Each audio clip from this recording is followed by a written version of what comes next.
Бір қайра машинаның бір әңгімесі бар, кетерде жақсылап тұрып пойызды артынан бір төгіп кетпем, ренжіген жоқсың ба деген сияқты. Кетерде қаттырақ айтып кетіп едік, бірақ онда кектерін алып жатыр ғой енді. Кектерін алып жатыр. Азаттық деген түсінікті. Айтатын сөзім сол кезде айтқам. Ол сөзімен қайтайын деп отқан мен жоқпын.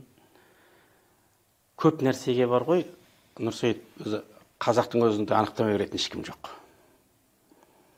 Ол сол жерде жүрген біраз журналистердің мықтылығы емес, бұл сүйенген нәрсесінің мықтылығы.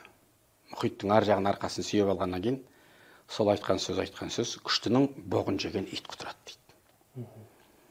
Сол сияқты күштінің көлеңкесінде әртүрлі нәрсе айтады, айтпаса бір соншама оның алдында бір қылмыскер болатындай, оның алдында жасты болатындай. Мен ғана емес, жалпы қазақ элитасының ешқандай олардың алдында несі жоқ. Міндеттемесі жоқ. Бұл жерде Азаттық радиосына қаратып айттыңыз ғой сіздер қазір? Тек қана емес. Азаттық радиосы деген анау күні бір не шықты ғой, шеттен грант алатын көптеген журналистердің тізімі қайда бір? Шықты. Коскина жүр, басқа жүр. Шеттен грант алады деген сөз, былайша айтқанда сыртқа сатылған деген сөз ғой. Сыртқа сатылған, басқа елдің ақша алып, басқа елдің мүддесі жұмыс істеп жатыр деген сөз.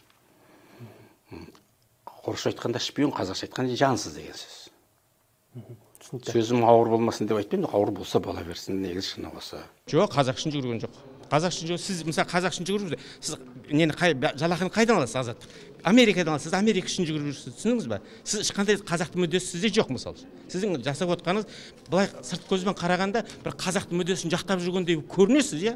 Шын мәнінде ел бұзарлыққа салынып жүрген адамсыздар ғой. Енді мысалы өз сіздің де мүддеңіз солай.